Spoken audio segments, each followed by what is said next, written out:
Sustainability is the word I think most of us are listening for last couple of quarters, mostly post-pandemic.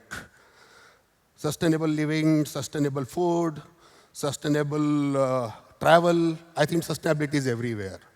But most of us really don't know what sustainability is. It has been considered as a mental block. It is considered as a very complex subject. It has been considered as not for me. Even the state is announcing that they wanted to become a sustainable state, sustainable country, net zero country. All these are the words which are been buzzing around. So there is a confusion. What does sustainability mean? Is it for me? What I can do personally in this whole sustainability world? Or is it not my responsibility? Or is it the responsibility of only government, or big corporates, or the municipal corporations, or anyone who's like at power? But when you look at sustainability in the other perspective, it's nothing but a behavior. And all of us need to contribute. The change of behavior is required to really make the world sustainable. Whether you want to make your community sustainable, whether you want to make your city sustainable, or whether you want to make your country sustainable, I think the major change is required is a behavior. I think it is, if you look at one nutshell, sustainability is nothing but a behavior. And in next, the behavior change can happen. We can change our behavior. We can influence our behavior. The perspective can be changed. So in next couple of minutes, I would like to take you through my last 25 years of entrepreneurial journey and how the behavioral change had created an impact on various aspects of my life and the people around. So I will just start with the latest one of the incidents which has happened. So you must have seen this in newspaper in last 10, 15 days, that laddu auction has been a common phenomenon in Hyderabad and this part of the world. And this was the general last 25 years, there are laddu auctions happening where an individual bidding for a laddu and taking money, taking that laddu and taking that pride. It was more an ego ride. But what we, in our community, we thought, this is another news which you must be seeing in last 10 days, having across the social media, that laddu got auctioned for 60 lakh rupees, and that money has been used for charity. So this is a event which my community has started in Hyderabad around 5 years back. And when we started this, there were only 7, 8 people. And first laddu auction, a group auction was conducted, and we could collect only 25,000 rupees. And we could impact only 8, 10 people. We paid fees of the people, some underprivileged people. But then the whole perception changed. The cause was much larger. We felt that we would like to really bring impact on these underprivileged people's life, use laddu auction as a cause, as a purpose, as an event. And in last 5 years, it has grown so much from the 8 people. Today, there are 100 plus people in the community who are participating into it as a volunteer or as a contributor, as well as this has created impact of 3,000 people's life. Last year, we have paid fees of almost 200 people who could not pay the fees in the school. We have paid money to the underprivileged people across the ecosystem. And this 62 lakhs which has been raised this time, we feel that it can create an impact on 5,000 people. A small action, a small cause, a larger cause has really brought that behavioral change amongst hundreds of the people. This is me when I became early 90s, when I became an entrepreneur. And these are the days where life was really sustainable. There were no gadgets, there was no mobile, no car, no BMW. It was really a sustainable life. So I started my journey there. Then my parents, I think, so I come from a middle class background. No one in my family has ever done business before, not even a kirana shop. And I had that somewhere, I wanted to build something valuable. And they actually came out of that mental block and supported me and tell me that go do what you want. And I think that decision of theirs and their support actually helped me to go and build something which is valuable, which could create an impact on people's life. And that change of their behavior actually helped to create 3 entrepreneurs in my family itself. As I said, no one before me even opened a kirana shop. Today, my wife, who's a housewife, she also has become an entrepreneur. My brother, who is a doctor by practice, has left the practice and become an entrepreneur. And my cousin also is a part of this recycle startup. So I have seen that change. They saw my struggle. They saw those 18 years of struggle and then success also. And that really created that change in their mind that they also can do it. And today we saw that when I started my entrepreneurial journey, there were only 50 or 20, 25 startups. Today we have 75,000 registered startups. 10 unicorns are getting built every month. So the things have changed. The behavioral change has happened in the parents and even the entrepreneur's mind also. This is my first venture, which I started in '98. The whole idea why I want to talk about this is the behavioral change which it brought into people's mind. So the people, like those days where the internet was very new, so we came up with a concept that send free Rakhis to US. So Rakhis those days, that brothers used to be in US and sisters used to be in India, and people, there was no channel to really communicate and send the Rakhis. So we came up with the concept that sisters in India can send free Rakhis to US. Those were the days where people were not adopting internet. People were reluctant to go and use internet. And this concept, the day we launched this concept, we saw 70,000 people registering on our website. And those days, 70,000 was a big number, and asking us to send Rakhi to their brothers in US. A lot of people came to our office also in person. So the change, because there was an emotional aspect into it. The people got adopted to the internet because that behavioral change happened because of the emotions involved into it. So this behavioral change I will attribute to the emotions, and emotions plays a major role in bringing any behavioral change in a human being. So most of you know this is a big brand of Hyderabad. So I remember when we went to him in around 98, 99, and we wanted to sell their products on our website. So the gentleman at the counter said, what's your background, what you do, what's your father, and why are you doing this? So his suggestion to me is to not to get into the business. Rather, I should go to US, join some software company, and do some work, because he says nobody's going to buy products online. It's going to be offline. People love coming to the store. They shop there. They enjoy the experience. So please don't waste your time. I requested him, sir, I just need your permission to sell your products. I'm not asking you any money. And somehow he felt, and he gave us the permission.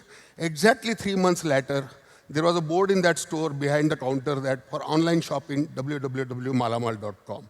Because he saw that 3 months, the kind of business he got. Here, he understood that we were able to connect his product to the people outside. And thereafter, in last 20 years, we have seen millions of retailers who were reluctant to go online, has now moved online.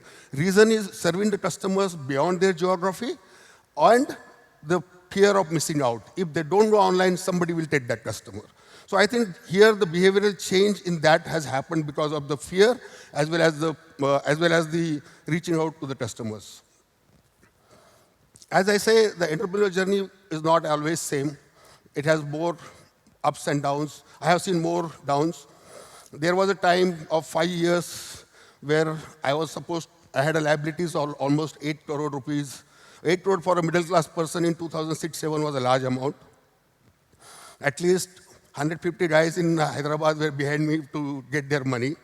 They used to call me, they used to come to office. And that was the toughest time of my entrepreneurial journey, which taught me many things. So one thing we followed at that time, we never avoided anyone. Anyone calls in night 12 o'clock, we used to pick the call. Anyone come into office with all anger, frustration, we used to listen to that fully. Answer was that we never had an intent to dupe you. We have gone through that. We are here, we'll prepay your money. And we have seen the change in the behavior in those people. I think most of those 150 people whom we owe money as a business actually started supporting us very soon and started giving us extra credits. And that made us survive. So what happened here, what I learned through that process is that trust has brought that behavioral change into them. If I would have just ran away from them, they might have taken different actions. So I think the trust part plays a major role into bringing that behavioral change into people. This we all know today. This is a national level behavioral change. Modi ji announced demonetization in 2016. Digital payments were very small. Today, I think even the donations are paid, given 10 rupees, 5 rupees, pan shop bill, everything is paid online. 1.25 billion transactions of UPI has happened in 2015. So this itself is a behavioral change story.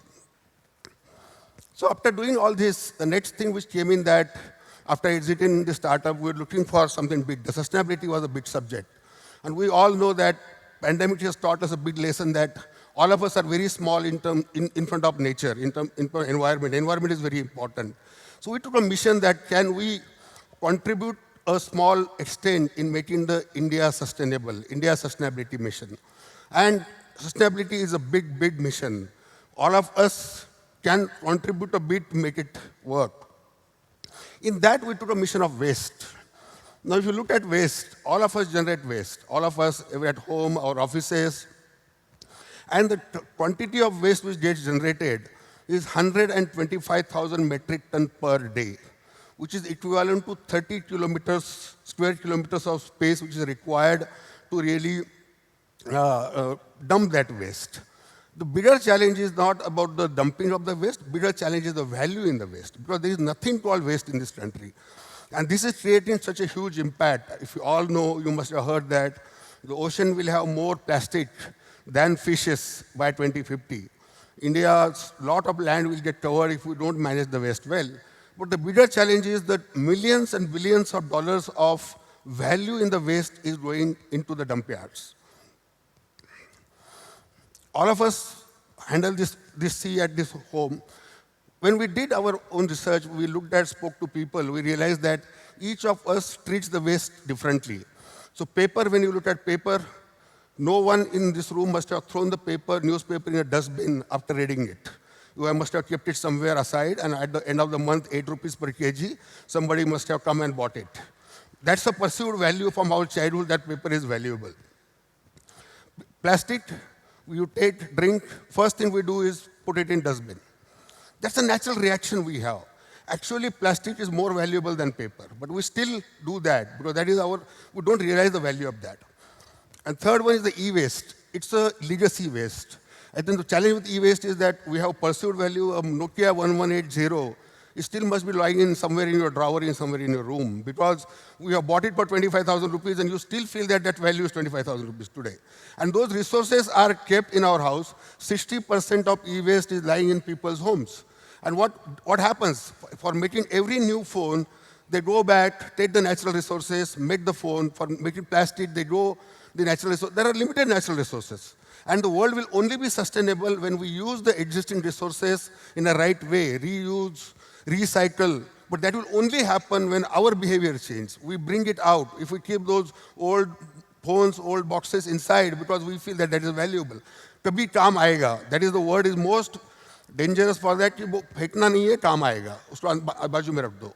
So I think वो काम कभी नहीं आएगा because anything which you are not used for more than 12 months, you are not going to use it in your life again. That's a general phenomena. But still we don't accept that and we keep it at home.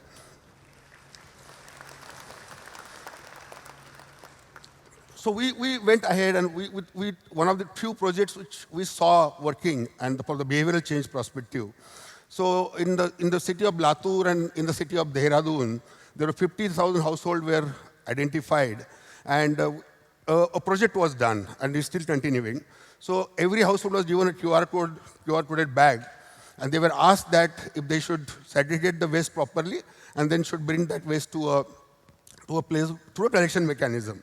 And that waste came to a center where the QR-coded bag is put in there, and they take a photograph of the waste.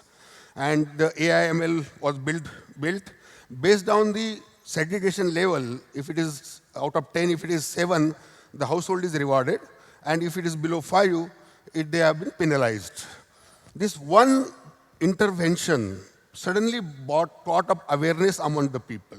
Suddenly the segregation level, which was at 15-20%, has moved to 80% because they know that somebody is watching. Somebody is watching, and like earlier we used to just, while we were driving, if there is no traffic police, we used to break the signals. But now we know that there is a photograph and there is next day you will have a challan at your mobile number. Similar behavioral change we saw there, the segregation from 20% going to 80%. So there was an incentive, there was a fear also that there is a penalty. So the incentive, the fear and greed, these two things played a major role in bringing that behavioral change in those people. This is the way our waste, when it goes out of your home, this is where it goes. And look at those people who are working there. There are 5 million people in the waste management world who are collecting the waste generated by you. They work in these kind of situations where a human cannot work. And we are working very closely with these people. We're trying to create a mission where they can be formalized. So the environment which is like, and this is a small change. If we really segregate the waste, today that waste is completely mixed. There is a wet waste, there is a plastic inside, there is a e-waste inside, everything. And these guys with their kids are working in such a bad environment and situation. So there are 2.5% of India's population today gets food every day because someone in their family is doing some work in waste management. And such a large, and they're at the bottom of the pyramid working in the most exploited situations. So they need help. And our small behavioral change somewhere will actually able to bring some difference in their life. We have seen that the behavioral change there too. There are at least 30, 40,000 rack pickers we saw recently adopting technology. Luckily, mobile is everywhere. Everyone has mobile. 68% of the people, rack pickers, we call them as Safai Mitra, has smartphones. 52% use internet 3 hours a day. So they have access to technology. There was an experiment done, there was a project done where these people started using technology and their income levels have gone up by 30 to 40% with a consistent income coming to them. So that behavioral change in them was because of the extra income and a greed which they could get. All of us must have seen Kedarnath, and there was a lot of buzz around it for last 2-3 months, where Modi ji has spoken about it, that Kedarnath has been a holy place. And there was a lot of littering, there was a lot of waste there. So there was a project done where a large level behavioral change amongst the devotees was brought in. The system was very clear. Put a 10 rupees deposit on every container was carried there. If you take a water bottle there was a 10 rupee deposit. If you take a Maggi packet, there was a 5 rupee deposit. People then can go drink the water, and then give it back and get the money deposit back. 52% collection has started in that place, from 0 to 52 in just 2 months. Now that small 5 and 10 rupees has brought such a large behavioral change amongst those people, in lakhs of people who are traveling there. And Kedarnath has almost, the littering has gone down by 50 to 60%.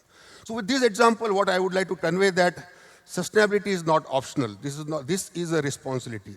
And a small action by all of us is going to make our state, our city, and our country sustainable. Thank you.